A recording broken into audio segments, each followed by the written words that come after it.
ശ്രീമദ് ഭഗവത്ഗീത ധ്യാനം. നാരായണം നമസ്കൃത്യ നരം ചൈവ നരോത്തമം ദേവീം സരസ്വതീം വ്യാസം തതോ ജയമുദീരയേത്. നഷ്ടപ്രായേഷു ഭദ്രേഷു നിത്യം ഭാഗവത സേവയാ ഭഗവതേ ഉത്തമശ്ലോകേ ഭക്തിർഭവതി നൈഷ്ടകീ. മൂകം കരോതി വാചാലം പങ്കും ലംഘയതേ ഗിരിം യത്കൃപാതമഹം വന്ദേ പരമാനന്ദമാധവം. ശ്രീഗുരും ദീനതാരിണം ശ്രീചൈതന്യമീശ്വരം.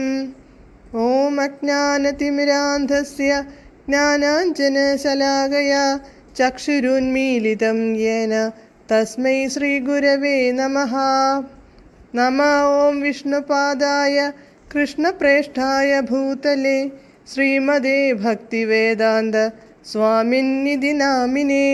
നമസ്തേ സാരസ്വതേ ദേവേ ഗൗരവാണി പ്രചാരിണേ നിർവിശേഷ ശൂന്യവാദി പാശ്ചാത്യദേശതാരിണേ. ജയ ശ്രീകൃഷ്ണ ചൈതന്യ പ്രഭു നിത്യാനന്ദ ശ്രീ അദ്വൈത ഗദാധര ശ്രീവാസാദി ഗൗരഭക്തവൃന്ദ. ഹരേ കൃഷ്ണ കൃഷ്ണ കൃഷ്ണ ഹരേ ഹരേ, ഹരേ രാമ രാമ രാമ ഹരേ ഹരേ. ഹരേ കൃഷ്ണ കൃഷ്ണ കൃഷ്ണ ഹരേ ഹരേ, ഹരേ രാമ രാമ രാമ ഹരേ ഹരേ. ഹരേ കൃഷ്ണ കൃഷ്ണ ഹരേ ഹരേ, ഹരേ രാമ രാമ ഹരേ ഹരേ. ഭഗവത്ഗീത യഥാരൂപം.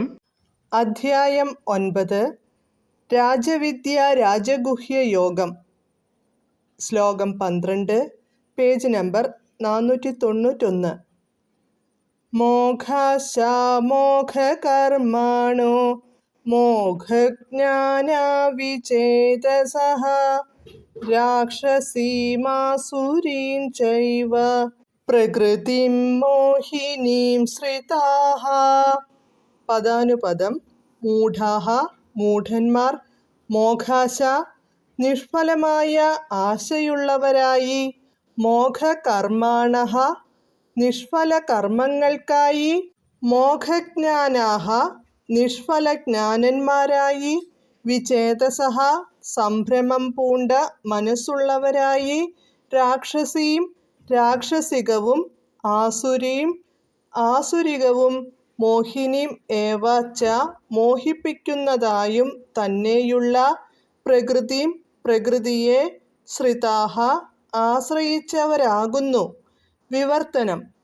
ഇങ്ങനെ മോഹിതരായവർ ആസുരങ്ങളും നിരീശ്വരവാദപരങ്ങളുമായ ആശയങ്ങളാൽ ആകൃഷ്ടരാകുന്നു. ആ വ്യാമോഹാവസ്ഥയിൽ മുക്തിയെക്കുറിച്ചുള്ള പ്രതീക്ഷകളും ഫലോദ്ദിഷ്ട കർമ്മങ്ങളും ജ്ഞാനാർജനവുമെല്ലാം പാഴായിപ്പോവും. ഭാവാർത്ഥം. കൃഷ്ണാവബോധം നേടി ഭക്തിഭരിതമായ സേവനത്തിലേർപ്പെട്ടവരെന്ന് ഭാവിക്കുന്ന പലർക്കും കൃഷ്ണനെ പരമസത്യമെന്ന് ഉള്ളുകൊണ്ടംഗീകരിക്കാൻ കഴിഞ്ഞിട്ടില്ല. ഭക്തിപൂർവമുള്ള സേവനത്തിൻ്റെ പക്വഫലം, ഭഗവത് സാന്നിധ്യം അവർക്കൊരിക്കലും ആസ്വദിക്കാനാവില്ല. ഫലമുദ്ദേശിച്ച് കർമ്മങ്ങൾ ചെയ്യുകയും അങ്ങനെ ഒടുവിൽ ഭൗതിക ബന്ധങ്ങളിൽ നിന്ന് മുക്തി നേടാനാശിക്കുകയും ചെയ്യുന്നവർക്കും പരമദിവ്യോത്തമ പുരുഷനായ കൃഷ്ണനെ അവഗണിക്കുകയാൽ തോൽവിക്കേ വഴിയുള്ളൂ. മറ്റൊരു വിധത്തിൽ പറഞ്ഞാൽ, കൃഷ്ണനെ നിന്ദിക്കുന്നവർ നിരീശ്വരരോ ആസുര സ്വഭാവികളോ ആണ്. ഭഗവത്ഗീത 7-ാം അധ്യായത്തിൽ പറഞ്ഞിട്ടുള്ളതുപോലെ ആസുരവൃത്തികളായ ദുഷ്കൃതികൾ ഒരിക്കലും കൃഷ്ണന് സ്വാത്മാർപ്പണം ചെയ്യാറില്ല.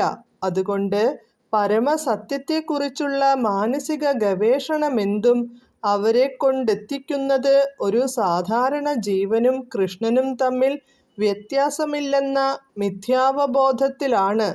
അങ്ങനെ വ്യാമോഹിതരായ അവർ വിചാരിക്കുന്നു, മനുഷ്യ ശരീരം ഭൗതിക പ്രകൃതിയാൽ ആവരണം ചെയ്യപ്പെട്ടിരിക്കുകയാണെന്നും ഈ ഭൗതിക ദേഹത്തിൽ നിന്നും മുക്തനായാൽ പിന്നെ താനും ഭഗവാനും തമ്മിൽ യാതൊരു വ്യത്യാസവുമില്ല എന്നും കൃഷ്ണനുമായി ഈ വിധത്തിൽ ഐക്യം പ്രാപിക്കാമെന്ന് തെറ്റിദ്ധരിച്ചു ചെയ്യുന്ന ശ്രമം വ്യാമോഹത്തിൽ തന്നെ അവസാനിക്കാനേ ഇടയുള്ളൂ എന്നാണ് ഈ ശ്ലോകത്തിൻ്റെ ആശയം.